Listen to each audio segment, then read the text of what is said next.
ప్రభువా మాట్లాడుతున్నాడో అనుకుందాం అంటున్నారో, మరి నాకు అబద్ధం చెప్పట్లేదు, వినబడకుండా చెప్పట్లేదు, మరి ఎవరో లేరు ఇక్కడ, నాకు వినబడుతుంటే చెప్పేస్తున్నాను. నువ్వు నిజంగా మాట్లాడుతున్నావా మాట్లాడలేదా, నువ్వు నాకు ఏదైంది చెప్తే నేను నమ్ముతాను అన్నానండి.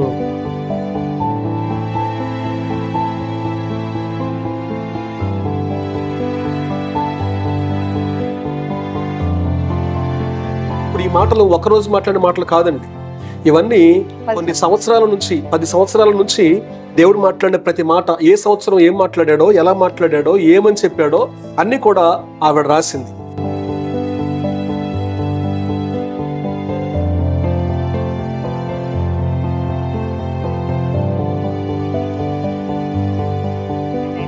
నైట్ చెప్పి పడుకుంటే మా ఆయన గారు ఇలా కాస్త ఇల్లు కట్టాలంటున్నారో, వాస్తు చూడకుండా కట్టేస్తారో ఏంటో, ఎవరికైనా చూపించారో చూపించరో అని నేను అనుకుంటున్నానండి. మనసులో అనుకుంటే ప్రార్థన చేయి అన్నారండి. అదే మొట్టమొదటి.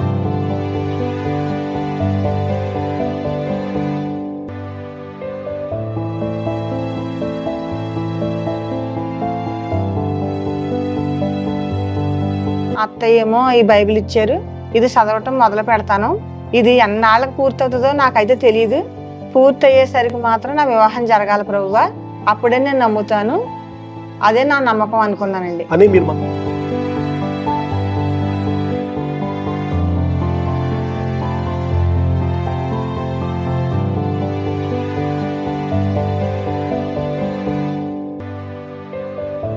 అనగానే ప్రభువా ఇదిగో ఈ సన్నిధిలో ఇప్పుడు అనుకుంటున్నాను, ఇంకా నిన్ను ఇప్పుడు కానీ విడిచిపెడితే కనుక నేను చనిపోయిన దాంతో సమానం ప్రభువా, ఇంకా ఇంకెప్పుడు విడిచిపెట్టను ప్రభువా, ఇంకెన్ని రకాలుగా వచ్చినా ఇంకా నీ కొరకు పోరాడాలనిపిస్తుంది ఇంకా మరి ఏంటి అనేసి అనుకుని వచ్చేసానండి.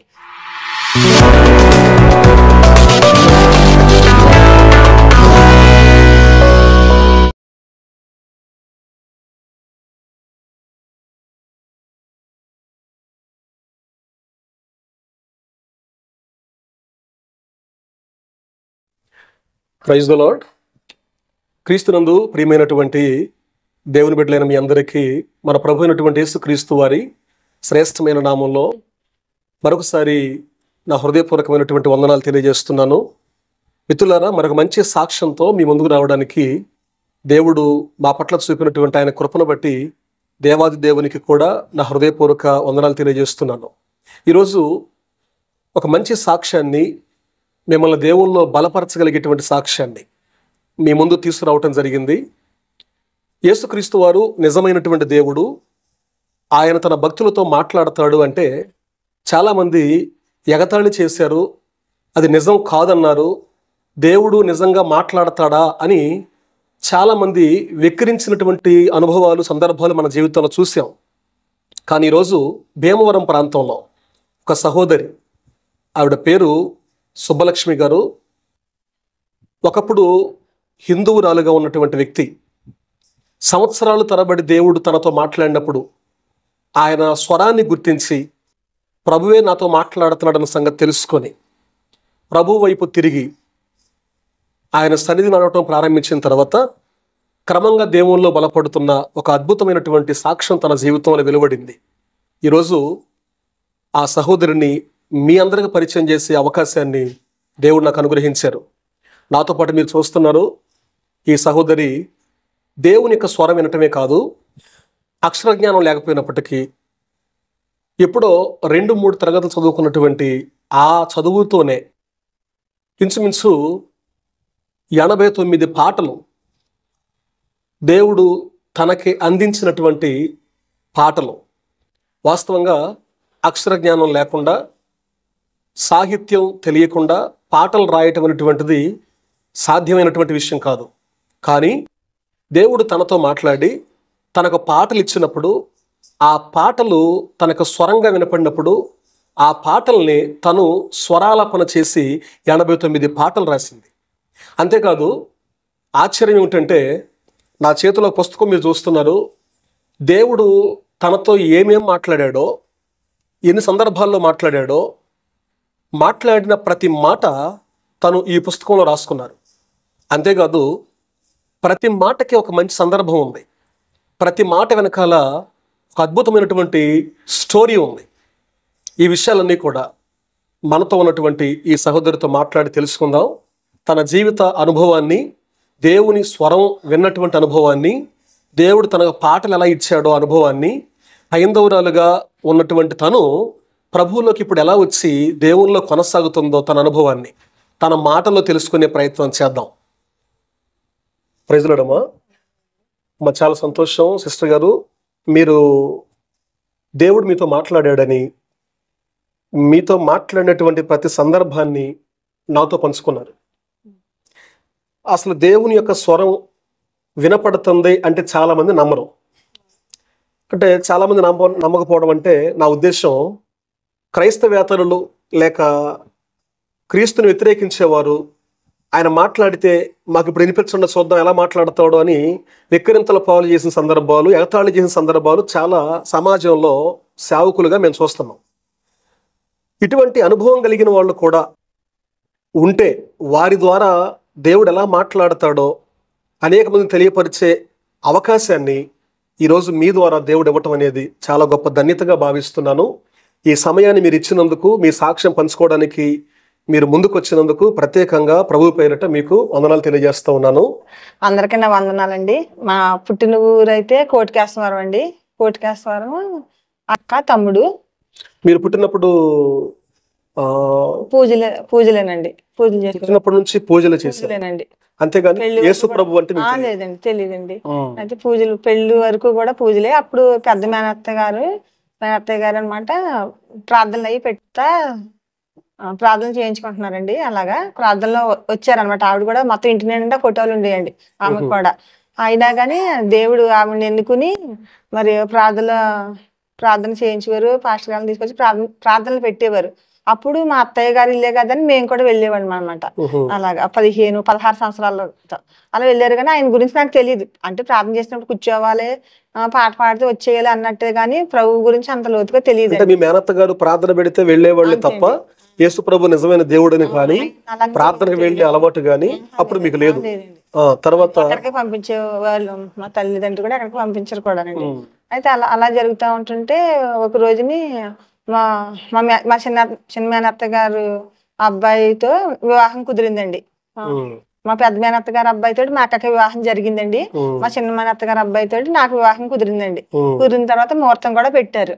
ముహూర్తం పెట్టిన తర్వాత అండి వాళ్ళ ఇంట్లోనూ మా ఇంట్లోనూ కూడా ఆరోగ్యం బాగాలేదు. అసలు పెళ్లి దగ్గరకు వచ్చేస్తుంది, పెళ్లి ముహూర్తం సమయము. మాకు ఆరోగ్యాలు పాడైపోతున్నాయండి. ఏంటి ఇలాగ అయిపోయింది, ముహూర్త బలం బాగాలేదేమో, పెళ్లి ఆపేద్దాము, తర్వాత మళ్ళీ పెడదామని నిర్ణయించుకున్నారండి. అలా అనుకోగానే అందరం బాగున్నామండి. బాగున్న తర్వాత అప్పుడు ఆ పెళ్లి ముహూర్తం రోజునే మా పెద్ద మేనత్తయ్య గారింటికి మళ్ళీ వెళ్ళానండి నేను. వెళ్ళగానే ఇదేంటమ్మా మనం అందరం బంధువులే కదా, గొడవలో లేవు ఏమి లేవు, మరి పెళ్లి ఎందుకు ఆగిపోయినట్టు, అసలు ఒకవేళ నేను ఇలా ప్రార్థన చేసుకుంటున్నాను, ప్రార్థన పెట్టుకుంటున్నాను, నువ్వు కూడా అనుకో, ప్రభువా నాకు వివాహం జరగాలని అనుకుంటే దేవుడు చేయని వాడు కాదు అనుకో అన్నారండి. అనుకోని చిన్న బైబిల్ కొత్త నిబంధనలు ఇచ్చారండి మా పెద్ద మేనత్తయ్య గారు. ఇస్తే ఆ బైబిల్ గురించి కూడా అందులో ఏముంటాయో కూడా నాకు తెలియదండి. తెలియక ఇంటికి తీసుకొచ్చానండి. ఇంటికి తీసుకొచ్చి మా అమ్మగారి తాతలు కూడా ఏమి చెప్పలేదండి. నేను అంటే నేను ఇలాగ అనుకుంటాం చెప్పకుండా అత్త బైబిల్ ఇచ్చారు కదా చదువుకోవాలనేసి ప్రభు అక్కడ ఒక గోడ దగ్గరికి వెళ్ళి, ప్రభువా ఇదిగో నువ్వు ఏది అడిగినా కానీ చేస్తావంట ప్రభువా, నాకు తెలియదు, అత్తయ్య ఏమో ఈ బైబిల్ ఇచ్చారు, ఇది చదవటం మొదలు పెడతాను, ఇది ఎన్నాళ్ళకి పూర్తవుతుందో నాకైతే తెలియదు, పూర్తి అయ్యేసరికి మాత్రం నా వివాహం జరగాలి ప్రభువా, అప్పుడే నేను నమ్ముతాను, అదే నా నమ్మకం అనుకున్నానండి. అని మీరు మనసులో అనుకుని ఆ బైబిల్ పట్టుకుని అనుకుని స్టార్ట్ చేశానండి. అంటే వివాహ సమయానికి మీ ఇంట్లో అందరికి అనారోగ్యాలు వచ్చి వివాహం ఆగిపోయే పరిస్థితికి వచ్చింది. వచ్చినప్పుడు మీరు దేవునితో ఈ ఒప్పందం చేసుకున్నారు, నిజంగా దేవుడు అయితే ఈ బైబిల్ చదవటం అయిపోయేసరికి నా వివాహం జరగాలని మీరు నిర్ణయించి దేవునితో ఒప్పందం చేసుకున్నారు. ఓకే. ఇంకా అలాగా బైబిల్ స్టార్ట్ చేశానండి. చదువుతా అలా వస్తా ఉంటుంటే అందులో చాలా అన్ని అర్థమవుతున్నాయి. అంటే దానికి పూర్తిగా అర్థం అవ్వకపోయినా గిన్నె గురించి చెప్తే గిన్నె గురించేనేమో అనుకునేదాన్ని. పైన తోముతారు కానీ లోపల మీరు కడగలేరు కదా అంటే నిజమే కదా, గిన్నెను పైన తోముతాం కానీ లోపలికి అడగలేం, కానీ హృదయం అని నాకు ఆ రోజు తెలియదండి. అలా చెట్టు అంటే ఒక మనిషి అని తెలియదు, ఒక చెట్టు గురించే చెప్తున్నారు అనుకున్నాను. అలాగే ఎవరన్నా తిట్టకూడదు, తిడితే అని చాలా చాలా ఇంకా కొత్త నిబంధనలు అన్ని ప్రభు మాట్లాడిన మాటలే కదండి. అయితే అప్పుడు యెహోవా అని కూడా తెలియదు నాకు, యేసు ప్రభు అని తెలియదు, మామూలు ప్రభువు యేసు ప్రభు అంతే. అలాగ నేను చదువుకుంటూ వస్తా ఉంటుంటే నాలో మారు మనసు అనేది, అంటే ఎవరిని ఏమనకూడదు, ఎవరి గురించి చెప్పుకోకూడదు, చెడుగా మాట్లాడుకోకూడదు, చేస్తే మంచి చెయ్యాలి, తప్పు చేయకూడదు, ఈ రకంగా అలాగా తెలుసుకుంటా వచ్చానండి. నేను ఈ ఒప్పందం చేసుకున్నట్టు కూడా మా అమ్మగారు వాళ్ళకి ఎవరికే తెలియదండి, అసలు ఎవరికే తెలియదు, దేవుడికి నాకే తెలిసండి.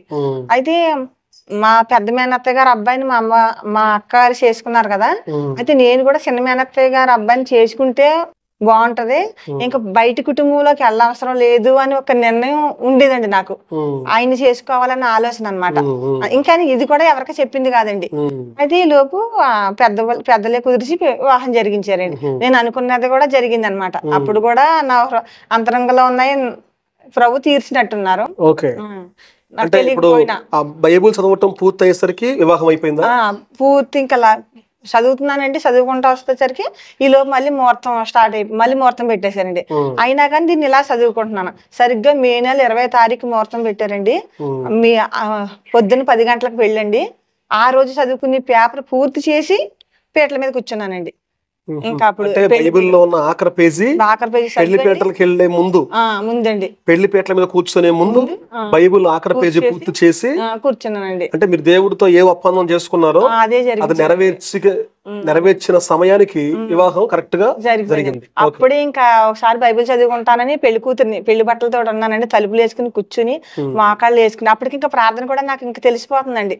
అంటే ఏడుపు వచ్చేస్తుంది, ఎలా చేయాలో తెలుస్తుంది అనమాట. ఆయన ఎలాగా మరి ఇంత చేశారు కదండి దేవుడు, ఎంత నమ్మకంగా అడిగినట్టు చేస్తారు. నాకు తెలియదు, అడిగేశాను కానీ అప్పుడు మోకాళ్ళు వేసి ఇంకెలా చేయగానే ప్రభువా ఎంత కరెక్ట్ గా ఉంటదని ఈ మాట, ఇంత ఎలా చేస్తావా ప్రభువా, ఇంక నిన్ను ఎప్పుడు వదలను ప్రభువా, ఇంక నువ్వే నా సర్వం అని, ఇంకా నేను ఎప్పుడు ఏ పూజలు చెయ్యనని కూడా అనేసుకున్నానండి. అప్పుడే అనుకుని నాకు నచ్చిన భర్తనే చేసావు ప్రభువా, నేను అనుకున్న భర్తనే నాకు ఇచ్చి చేసావు ప్రభువా, ఇంకా నేను ఏ పై కుటుంబానికే నేను వెళ్ళవసరం లేదు, ఇంకా మా అందరిలోనే ఉన్నట్టే, పుట్టిల్లేని అత్తలేని అందరం మేము ఒకటే కాబట్టి ఇంకా నాకు ఈ జీవితానికి సరిపోద్ది ప్రభువా అని పీటల మీద కూర్చున్నానండి. ఆ కూర్చున్నా కానించి గౌరీ వ్రతం అవన్నీ పూజలు చేయవలసి వచ్చిందండి. తర్వాత అత్తయ్య గారి ఇంటికి వెళ్ళిన తర్వాత శ్రావణ మాసం మే నెలలో పెళ్ళయిందండి. శ్రావణ మాసం వచ్చాక వరలక్ష్మి వ్రతాలు ఇవన్నీ ఇంకా మామూలుగా వినాయక చవితులు అన్ని చేయడం జరిగిందండి. అలా చేస్తూ ఉంటుంటే నేను అనుకునేదాన్ని భర్త చెప్పింది చెయ్యాలి, అత్తయ్య గారు చెప్పింది చెయ్యాలి, మళ్ళీ నేను ఇలాగ ఒప్పందం చేసుకున్నాను కదా ప్రభువే సర్వం అని, ఆయనకి తగ్గట్టుగా ఉండాలి అన్నట్టుగా వాళ్ళు చెప్పినవి నిష్ఠగా చేసేదానండి. నేను ఒప్పందం చేసుకున్నాను కాబట్టి ఇది కూడా ప్రార్థన బైబిల్ చదువుకోవడం కూడా క్రమంగా చేసేదాన్ని అండి. అలా పూజలు చేస్తూ ఉండగా తర్వాత మేము హైదరాబాద్ వచ్చేసామండి. తర్వాత పెళ్లి అయిన 6 నెలలకి హైదరాబాద్ వచ్చేసామండి. మార్చి నుంచి హైదరాబాద్ వచ్చిన తర్వాత అప్పటికి కూడా అలా మా ఆయన గారు చెప్పిన శుక్రవారాలు చేయడము, మళ్ళీ శుక్రవారం ప్రభు కొరకు 3 గంటల వరకు ప్రార్థన చేసుకోవడం, బైబిల్ చదువుకోవడం, ఇంకెలాగే అన్ని కూడా ఇది కూడా ఒకలాగే నిష్టగా చేసుకునేదండి. అలా చేసుకుంటే ఎవరన్నా అనేవారు 2 పడవల మీద కాలు పెట్టకూడదు అని ఎవరొకరు చెప్పేవారండి. మళ్ళీ బైబిల్లో కూడా నాకు నచ్చినట్టు ఉండకపోతే నేనేం చేస్తానో తెలియదని బైబిల్ మాట్లాడేదండి. అలా బైబిల్ ఇంకా ఆత్మాన్ని అలా చదువుకుంటా ఉండేదాన్ని అండి. పూర్తయిన తర్వాత మళ్ళీ స్టార్ట్ చేసేదాన్ని. వివాహం అయిన తర్వాత అత్తగారింటికి వెళ్ళాక మరలా రెండోసారి బైబిల్ చదవటం మొదలు పెట్టేశారు. చదువుతానే ఉంటాను, చదువుతున్న కొలది ఇక వాక్యం తెలుస్తుంది. ఎప్పుడు చదివినా కొత్తగానే ఉంటుందండి. ఇప్పటికీ కూడానండి, ఇది కూడా 5 సార్లు అయిపోయిందండి చదవడం. ఇప్పటికీ కూడా మళ్ళీ 5 సార్లు ఆ బైబిల్ చాలా సార్లు చదివి, నీ బైబిల్ కూడా 5 సార్లు చదివాను. అయితే ఎప్పుడు కొత్తగానే ఉంటదండి చదువుతుంటే, ఎప్పుడు కొత్తగానే ఉంటది. ఇప్పుడు ఇక లాస్ట్ పేజీ ఉందండి ఈ రోజు, ఇది కూడా లాస్ట్ పేజీ ఉంది. అయితే అలాగే చదువుతా ఉంటుంటే ఇంకెలాగే భయపెట్టేస్తున్నారు, బైబిల్ భయపెడుతుంది, ఎవరన్నా భయపెడుతున్నారో, ఇంకా మా ఆయన గారు అది చేస్తుంది కదా అనేసి ఆయన గారు కూడా ఎక్కువ శ్రద్ధ తీసుకోలేదండి అనడం. అయితే అప్పుడు మా పెద్దమ్మ గారు ఇంకొక అక్క ఉంటే, ఇదేంటి నువ్వు నమ్ముకున్నాను అంటున్నావో, బైబిల్ చదువుకుంటావో రా, మేము ప్రార్థనకి ఎప్పుడు వెళ్తాం కదా, ఇక్కడ ఇంటి ముందే కదా రా, మనం కూడా వెళ్దాము అనేసి నన్ను కూడా తీసుకెళ్తే మా ఆయన గారు ఏమనలేదండి. అలా వెళ్ళడం జరిగింది. ఎప్పుడన్నా సరదాగా మామూలుగా వారం కూడా కాదండి, మామూలుగా వెళ్ళేదాన్ని, ఊరుకుంటుంది. అంటే నాకు వెళ్ళిపోవాలన్న ఇంట్రెస్ట్ నాకు తెలియదు అనమాట, ఎప్పుడు వారం వెళ్ళాలని. అలాగే జరుగుతూ వచ్చిందండి. జరుగుతూ వస్తుంటే ఆ తర్వాత ఇంకా నా పేరున ఒక ఇల్లు వచ్చిందండి హైదరాబాద్ లో. ఇల్లు వచ్చిన తర్వాత ఆ ఇంటికి వెళ్ళడానికి ముహూర్తం పెట్టించారండి. ముహూర్తం పెట్టించిన తర్వాత ఆ ఇంటికి ఈశాన్యం వాళ్ళ బాత్రూమ్ వచ్చిందండి. బాత్రూమ్ వస్తే ఇదేంటి ఇంటి బాత్రూమ్ ఆ మూల వచ్చింది కదండి. ఈ లోపు క్యాలెండర్ చూస్తే అందులో ఏమున్నదంటే అసలు ఈశాన్యం వాళ్ళ బాత్రూమ్ ఉంటే వెళ్ళకూడదు, యాక్సిడెంట్ అయిపోతాయి, భార్య భర్తలు విడిపోతారు, ఏయో అన్నీ ఉన్నాయండి. ఇదేంటి ఇలా వెళ్ళకూడదు కదా, మార్పించిన తర్వాత వెళ్దామని ఏం చేసామంటే అండి, మా వారితోటి ఇలా వెళ్ళకూడదంట, కొంచెం మార్చుకున్నాక వెళ్దాము. ఈ లోపు చిన్న పాపకి 9వ క్లాసు కదా, 9, 10 కూడా ఒక స్కూల్లోనే చదవాలంట. అయితే ఇక్కడి నుంచి అక్కడికి వెళ్లకుండా మనం ఏ స్కూల్ అయితే జాయిన్ చేద్దాం అనుకున్నావో ఆ స్కూలే మధ్యలో ఉంది కదా, ఆ ఊరికి ఈ ఊరికి మధ్యలో ఉంది కదా, ఇంకా అక్కడికే కిరాయికి వెళ్ళిపోదాము. వెళ్ళిపోతే ఆ సంవత్సరం ఈ లోపు ఎప్పుడు మారిస్తే అప్పుడే మనం ఆ ఇంటికి వెళ్ళిపోదాము అనేసి అన్నానండి. అనగానే సరే ఆయన ఏం చేశారు, మా అమ్మగారు వాళ్ళు ఉంటారండి అక్కడ ఆ ఊర్లో, మధ్య ఊర్లో మా అమ్మగారు మా పుట్టింటి వాళ్ళు అందరూ ఉంటారు అనమాట. వాళ్ళు ఇల్లు చూసారు, అక్కడికి మారిపోయామండి. మారిపోయిన తర్వాత 2 అమ్మాయిలు అనమాట, ఒక బాబు. నాకు ఇంకా మారకుండానే ఏం చేశాను, సాయిబాబా సీరియల్ చూసేదండి. ఇటు చేసుకుంటే అటు చేసుకుంటే సాయిబాబా సీరియల్ చూసేదాన్ని అండి. సాయంత్రం మాటలు 6 గంటలకు ఎప్పుడో వచ్చేదండి.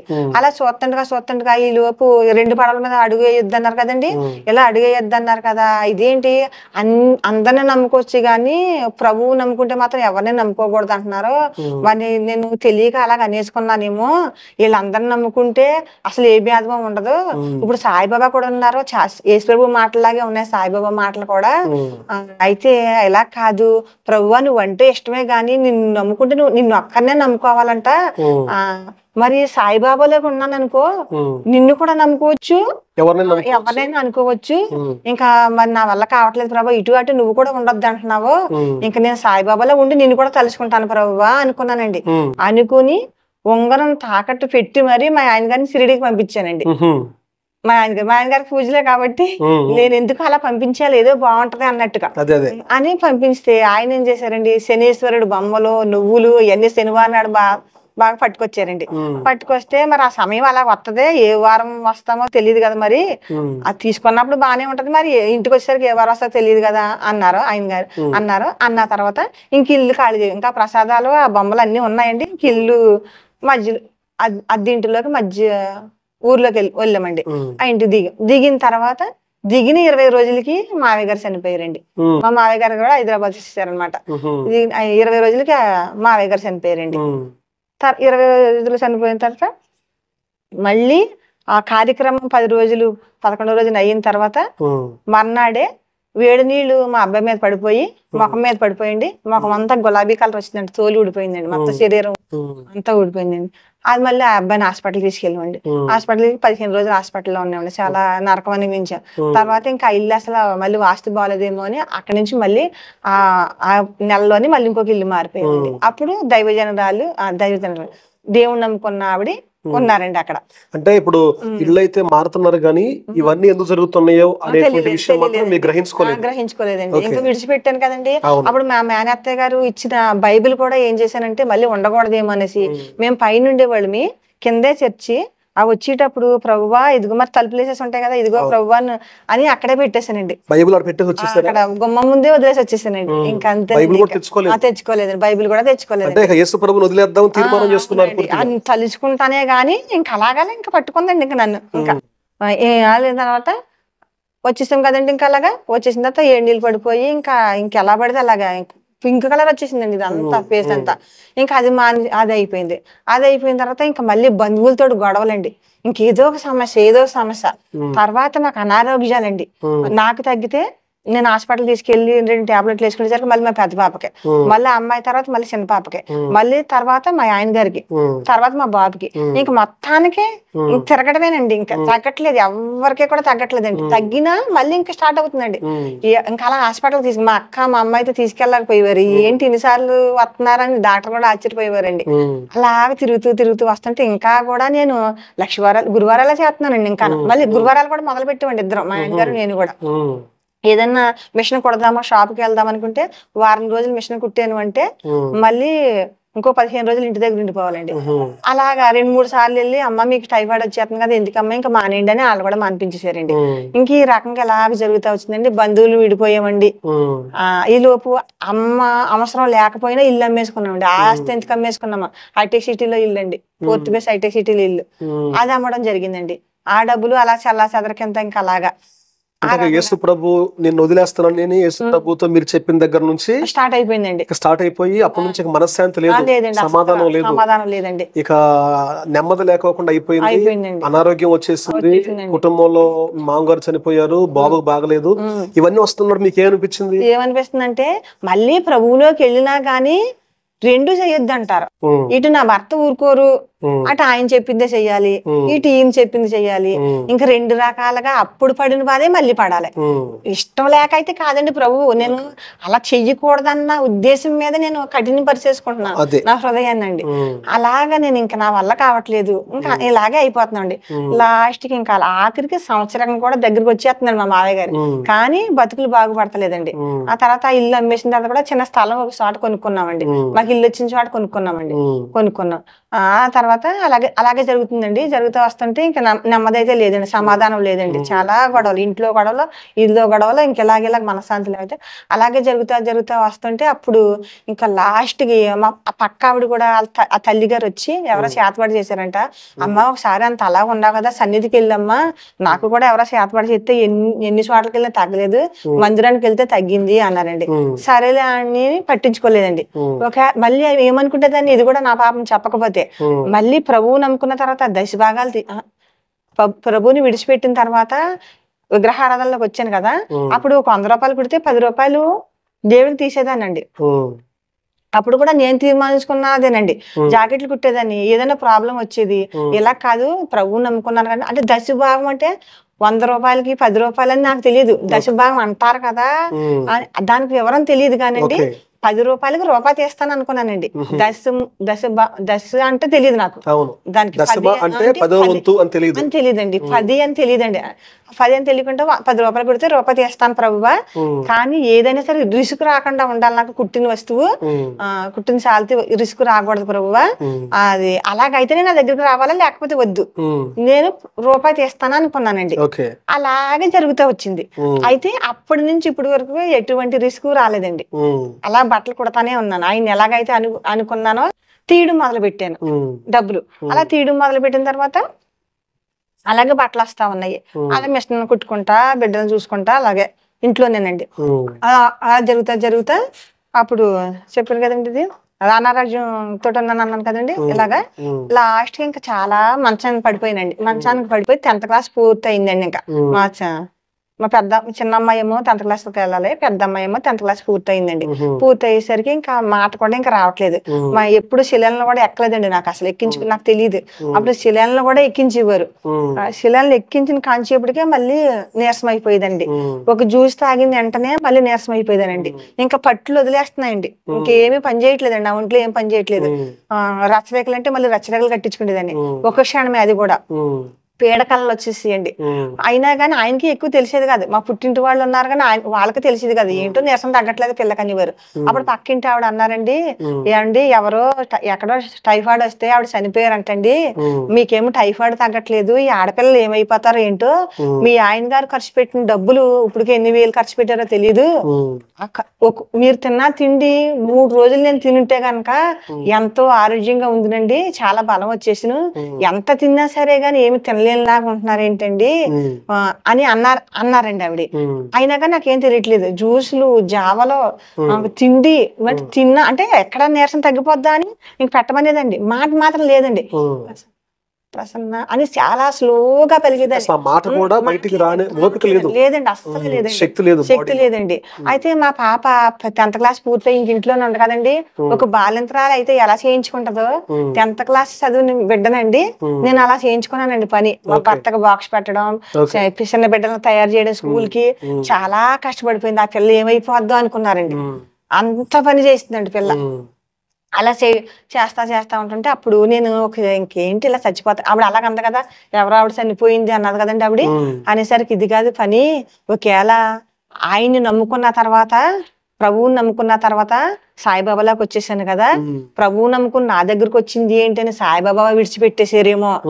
అయితే సరే సాయిబాబాని నమ్ముకుంది కదా, నేను ఎందుకు చూడాలని యేసుప్రభు విడిచిపెట్టేసారేమో. ఇలా కాదు పని, ప్రభువా ఇలా నేను ఇలా అనుకున్నాను, ఎందుకు అనుకున్నానో నీకు తెలుసు కాబట్టి ఇప్పుడు ఈ రాత్రికి నాకు ఎవరు కనపడతారో వాళ్ళు ఏపుకి తిరిగిపోతాను. నేను అనుకున్నది కరెక్ట్ కాదేమో కానీ ఇప్పుడు నాకు తెలియాలి ఏదైంది అని పట్టుబట్టి నాకు ఎవరు కనపడితే వాళ్ళ వైపుకి తిరిగిపోతాను ప్రభువా అని అనుకున్నానండి. ఆ నైట్ పడుకున్న తర్వాత ఒక 4 ఆడవాళ్ళు అక్కడ నుంచుంటే ఒక అమ్మాయి ఇదిగో అక్కడ జ్వరాలు తగ్గించే డాక్టర్ ఉన్నారంటే అదే అండి ఒక పేపర్, దేవుడి పేపర్ ఇచ్చారండి. ఇచ్చి ఏంటమ్మా పేపర్ అంటున్నావు ఏంటి, జ్వరాలు తగ్గుతుందా, జ్వరాలు తగ్గే డాక్టర్ అక్కడ ఉన్నారా, ఎవరమ్మా పేరు అంటే వాళ్ళ పాస్టర్ గారి పేరు చెప్పారండి. ఇప్పుడు నాకు నోరు తిరగట్లేదు పేరు, పాస్టర్ గారి పేరు. ఇంతకీ మా పక్క ఆవిడ పాస్టర్ గారు పేరేనమాట. అది నాకు తెలియదు ఆ సంగతి. అప్పుడు గుర్తుంది, ఆమెకు చెప్పాను ఆ పేరు. అయ్యో మా పాస్టర్ గారే కదండి ఆయన పేరు అన్నారు. మరి వస్తారా ప్రార్థనకి అన్నారు. అయినా మళ్ళీ ఇదే గుర్తొస్తుంది, మళ్ళీ గురువారం చెయ్యాలి, మళ్ళీ ఇలాగే మళ్ళీ గుర్తొచ్చి మళ్ళీ నెలలా ఆగిపోయినండి. నెలలా ఆగిపోయిన తర్వాత ముందు మిషన్ కుట్టడానికి వెళ్ళేదని అంటున్నాను కదండి. అమ్మయ్య ఇంక ఈసారి దశభాగం తీయక్కర్లేదు, ఇంకా నేను భయపడక్కర్లేదు, వచ్చినట్టు ఖర్చు పెట్టుకోవాలనుకునేదండి. వచ్చిన దానికంటే ఎక్కువ ఖర్చు అయిపోయండి. మరి రోగాలకి వెళ్ళిపోయాయి కదా, ఆ రకంగా దిగజారిపోయినట్టు అయిపోతున్నామండి. సంవత్సరం కూడా చేసేసామండి. సంవత్సరం చేయకముందే అప్పుడు ఇలా వచ్చింది కదండి పేపర్ గురించి ఇలా చెప్పారు కదా, చెప్పిన తర్వాత ఇలా ఆవిడేమి ఇలాగన్నారు. అయినా కానీ నెలలు ఆగానండి. నెలలు కూడా ఆగిన తర్వాత ఇంక ఇలా కాదు, అప్పుడు ఆవిడ అన్నారు, అమ్మ నువ్వు లెగలేకపోతున్నావు, మాట్లాడలేకపోతున్నావు కాబట్టి అలా మా పాపతో ఒకసారి ప్రార్థనకి వెళ్ళు, మందిరానికి వెళ్ళు. అయితే ఏం చేస్తామంటే ఆ టయానికి ఒకవేళ స్నానం చేయాలేమో, రెడీ అవ్వాలేమో, ఓపిక లేదు ఎలాగా అనుకోకు, చీర మార్చుకుని అయినా సరే నువ్వు అడుగేసుకున్నా సరే మందిరంలో కూర్చో అన్నారండి ఆవిడ. అంటే అప్పుడు ఆవిడ మా గుమ్మ ముందే ఆవిడ అటు ఇటు రెడీ అవుతున్నారు అనమాట. అప్పుడు ఆవిడ పిలిచి ఏమండి మీరు వెళ్తే కనుక నేను వస్తానండి అంటే సరే అండి పిలుస్తాను. అప్పుడు ఆవిడ వెళ్ళి 5 నిమిషాలకు అలా చీర మార్చుకునండి ఆ రోడ్డు మీద డివైడర్ ఏ ఉంటాయి కదండి అవి పట్టుకునండి ఒక్కొక్క అడుగు తీసుకుంటా, ఒక ఆపరేషన్ చేయించుకున్న మనిషి ఎలా ఉంటారో ఆ రీతిగా అలా పట్టుకుని చర్చిలోకి వెళ్ళిపోయానండి. వెళ్ళిపోయిన తర్వాత అప్పుడు కూడా నమ్మి వెళ్ళలేదు నేను. అంటే ఇంకా ఆవిడ చెప్పింది కదా, నాకు దేవుడు అంటే నమ్మకమే గాని ఇలాగే మళ్ళీ మారిపోతానేమో అన్న ఉద్దేశం, అంటే భయం మళ్ళీ మొదటికి వస్తుంది అన్న ఇదేనండి నాకు ఆలోచన. అలా కూర్చుండిపోయానండి. కూర్చున్న తర్వాత నా అవయవాలన్నీ అప్పటికే ఆ నైట్ నుంచే స్టార్ట్ అయిపోయిందండి. మొత్తం ఎముకల పోట్లు, కడుపు పోటు, మెడపోటు, తలపోటు, కాళ్ళు పోటు, అరికాలు పోటు, నడుం పోటు, ఇంకా అన్ని రకాల పోట్లు అనమాట. కూర్చున్నానే గాని కాళ్ళు చాపేసుకుని ఇలాగనడమో ఇంకెళ్ళిపోవాలి, ఎవరైనా ఇప్పుడు లేస్తే నేను వాళ్ళతోటి వెళ్ళిపోవాలన్న ఉద్దేశంతో కూర్చున్నానండి. మా పక్క ఆవిడేమో అయ్యో వీళ్ళ పిల్లలన్నా తీసుకొస్తే వాళ్ళన్నా తీసుకెళ్ళిపోయేవారు, ఇవి కూర్చోలేకపోతుందని ఆవిడ అనుకుంటున్నారంట. ఆఖరికి పాటలు అన్ని అయినాయి. ప్రభువా మరి నేను కూర్చోలేకపోతున్నాను, ప్రభువా మరి నేను కూర్చోనేటట్టు చెయ్యి అని ఒక మాట అనుకున్నానండి. అంతే అనుకున్న తర్వాత ప్రార్థన స్టార్ట్ అయిందండి. ప్రార్థన స్టార్ట్ అవ్వగానే నాకు వణికి వచ్చేస్తుందండి ఒంట్లో. ఈ సెల్ల కూడా పడిపోతుంది, కళ్ళంట నీళ్లు కారిపోతున్నాయి. వణికి అలాగ దడ మొత్తం కాళ్ళు అన్ని మొత్తం ఒళ్ళంతా వణికిపోతున్నాయి. వణికిపోగానే ప్రార్థన అయిపోయిందండి. అమ్మయ్య ఇంకా ప్రార్థన అయిపోయింది అన్నట్టుగా లెగాలి అనుకుని, ఇంకా బలంగా లెగాలి కదా, చాలా జాగ్రత్తగా లెగాలి కదా అని చెయ్యి అనుకుని ఇలా అనుకునేసరికండి అసలు ఎలా లేచిపోయినా నాకైతే ఒక సంటి పాప ఇలా కూర్చుని ఎలా లేచిపోతుందనండి అలా లేచిపోయానండి. ఇదేంటి ఎంత తొందరగా ఎలా లేచిపోయినా ఏంటి అనేసి అప్పుడు ఇవన్నీ నొక్కి చూసుకుంటే అసలు ఎక్కడ ఏ బాధ నాకు ఏం తెలియట్లేదండి. అప్పుడు గబగబా 2 అడుగుల్లో పాస్టర్ గారి దగ్గరికి వెళ్ళిపోయండి. పాస్టర్ గారు మాకు ఇలా తగ్గిపోయిందండి, ఇప్పుడు వచ్చేసరికి నడవలేక పరిస్థితిలో వచ్చానండి, అసలు మొత్తం పూర్తిగా నాకు స్వస్థత కలిగిందండి అన్నానండి. ఆ విశ్వాసం ఉంచుకో అమ్మ ఎప్పటికీ అని ఆయన అన్నారండి. అన్నగానే ప్రభువా ఇదిగో ఈ సన్నిధిలో ఇప్పుడు అనుకుంటున్నాను, ఇంకా నిన్ను ఇప్పుడు గాని విడిచిపెడితే కనుక నేను చనిపోయిన దాంతో సమానం ప్రభువా, ఇంకెప్పటికీ విడిచిపెట్టను ప్రభువా, ఇంకెన్ని రకాలుగా వచ్చినా ఇంకా నీ కొరకు పోరాడాలనిపిస్తుంది ఇంకా మరి అనేసి అనుకుని వచ్చేసానండి. అనుకున్నానండి. అనుకున్న తర్వాత ఇంకా కొత్త ఇంట్లోకి గృహప్రవేశానికి వచ్చేసామండి. గృహప్రవేశానికి మళ్ళీ మరి ఆయన కూర్చోబెడతారు కదా అక్కడ. కూర్చున్నా కానండి నా మనసంతా యేసు రక్తం జయం స్తోత్రం అనుకుంటున్నాను. ఆయనకి తెలియదు నేను అనుకుంటున్నట్టు. ఆ ప్రసాదం ఏమో తినకుండా జాగ్రత్త పడ్డాను. జాగ్రత్త పడిన తర్వాత అయితే ఆ కాలనీలోను ఆ పాస్టర్ గారే మళ్ళీ ఈ ఊరు వచ్చి అక్కడ ఇంకో చోట పెడుతున్నారు. అయితే మా ఆయన గారితో అన్నాను, అండి ఇలాగా పాస్టర్ గారు ఇక్కడికి వచ్చి పెడుతున్నారంట, వాళ్ళ తెలిసిన వాళ్ళు వీళ్ళ తెలిసిన వాళ్ళే కదా, ఒకసారి వెళ్తాను అంటే సరే అన్నారు. 2 వారాలు వెళ్ళేసరికి 3వ వారం గొడవ పెట్టుకుంటేవారు. అదిగో ఇలా చేస్తావా అలా చేస్తావా మానేని. మళ్ళీ కొద్ది రోజులు అయిన తర్వాత ఏమండి మళ్ళీ ఒకసారి వెళ్తానండి అంటే మళ్ళీ అనేవారు. వెళ్ళమంటున్నారు కదా, వెళ్ళేసరికి మళ్ళీ గొడవ. అలాగే నన్ను వెళ్ళనివ్వకుండా చేసేది. అప్పుడు ఇంత బాధ పడలేను ప్రభువా, ఇన్ని మాటలు నేస్తే పడలేను, ఇంకా నా వల్ల కాదు, నేను ఇంక ఇంట్లోనే చేసుకుంటాను. అప్పుడు స్వామి మాలేసుకున్నారండి మా ఆయన గారు. స్వామి మాలేసుకున్నా గానీ చెప్పకుండా వెళ్ళలేం కదండి ప్రార్థన కూడా. నేను వెళ్ళలేను ప్రభు అని పొద్దున్న 5 గంటలకి సాయంత్రం 5 గంటలకి మధ్యాహ్నం ప్రార్థనలు ఎక్కువైపోయింది. మిషన్ పగల కుట్టుకుంటే ప్రార్థన ఎక్కువైపోయింది. నాకు ప్రశాంతంగా ఉండేది అనమాట ప్రార్థన చేసుకోవడానికి.